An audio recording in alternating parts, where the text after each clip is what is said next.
Enid, you play Jo, and I feel like she's the one that knows how John thinks. Yes. What backstory can you give of these two characters? Well, for me, they're kind of kindred spirits in a way.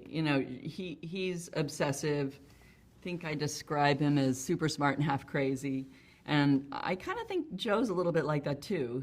She gets her mind set on something, and she's going to pursue it no matter what, even if sometimes it means, breaking a few rules, or even if everybody around her is telling her no. And so I think she kind of relates to John Weir. Definitely, he becomes like a white whale of hers that she's gonna bring him down. She's gonna expose the truth no matter what. And the no matter what is kind of interesting. Thank you. With Jim from Real Talker. There we go. Get the worst out of the way.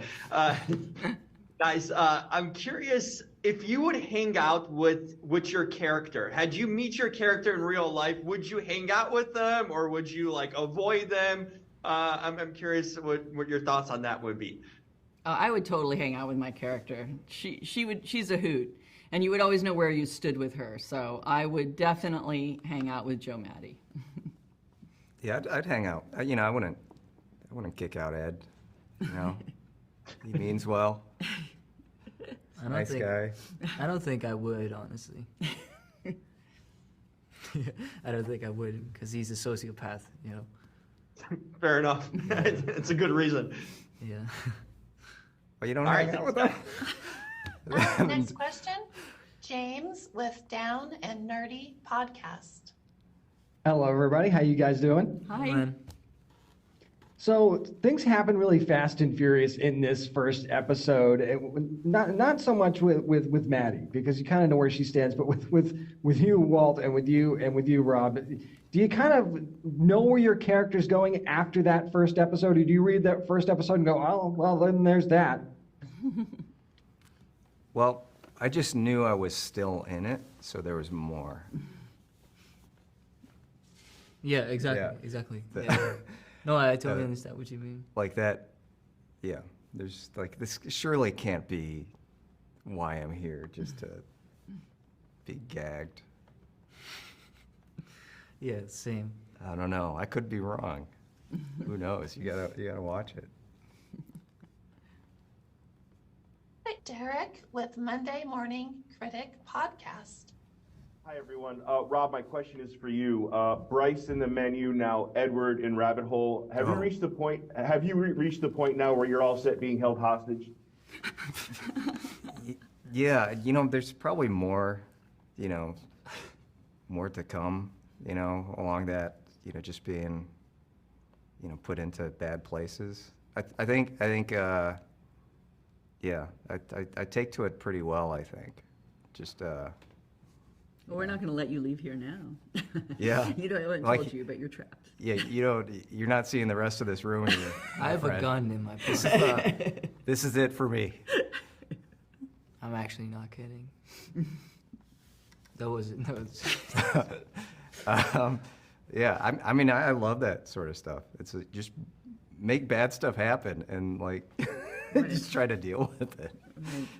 It's it's more fun. Terror is hard, I think.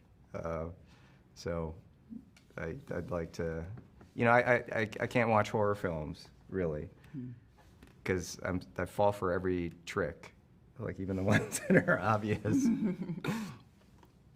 Thank you. Jamie from Sci-Fi Vision. Hi, thanks for speaking with us. So for each of you, what was it about either the character or the script that made you just decide that you had to take these roles?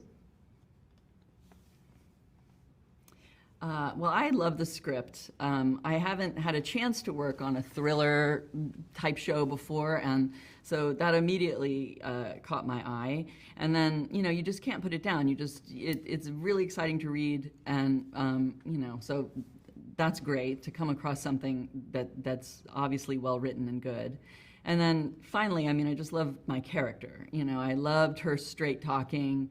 I loved her unapologetic ambition and, you know, her confidence. So it was great to play a woman like that, and I love that John and Glenn wrote a woman like that, and so I was on board right away. Rob, Walt?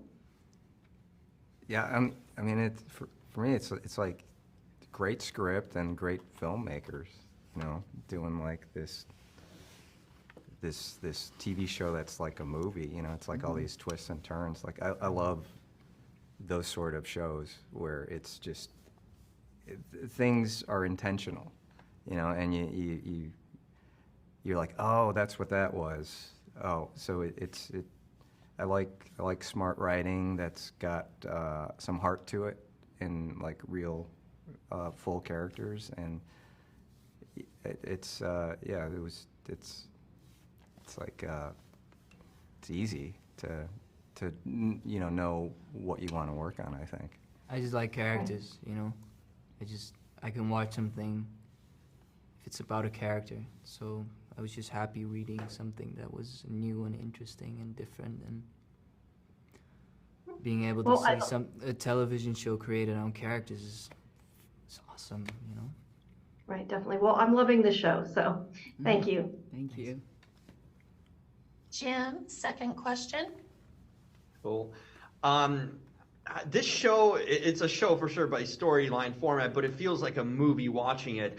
I'm curious how you guys individually would watch a show or will watch the show. Will you like binge it, or will you watch like maybe 1 or 2 episodes, give yourselves time, some break in between? How do you feel is the best way to watch it, and how will you individually be watching it?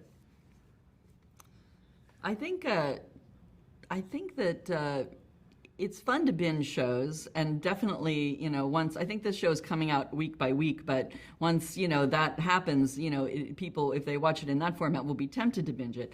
I personally find binging kind of difficult because I get too involved in the world and I, like, you know, it kind of upsets me. Like, I feel like I start to, like, I don't know, like I close my eyes and I see the world behind my eyelids. So I personally prefer to watch things you know, week by week. And I think since the show is coming out week by week, it's fun because then it gives you a little time in between to talk to your friends, you know, to say, what do you think about this? Or what do you think's going to happen? And anticipate the next show. So that would be my recommendation for this one. You're so patient. I binge. I'm always like looking for, like, I love finding good shows that you want to watch, you know? And so it disappoints me if I have to wait. But, you know, I can't get everything I want. I don't think I'll watch it at all because yeah, of course I watched the 2 episodes on the premiere, but I'm very insecure about when I act, so I don't like to watch it. Oh, I mean, yeah, it's you know not what like, I mean? It's scary, man. I'm not like doing selfies with myself, man. Yeah, you know, watching that. There's no fanfare. There's a lot of, you know, I watch it because I learn so much from watching it. Okay, yeah. But I also get to see like what all these other, what everybody else was doing. There's a lot of parts of the show that we all, you know, weren't involved in each other's, you know, things, and so it's really fun to see. I will watch it. Yeah. Other people's work. But you are right. I mean, like, I do watch it like it's a little hard to watch. You know, it's hard to watch. When I'm, you know, it is hard. It's me, yeah. Johnny Depp was right, I guess. You know, it's not only him. Yeah. Yeah. I feel like it's because it gives me a good soul. I don't know. Yeah. Thank you. That concludes our roundtable.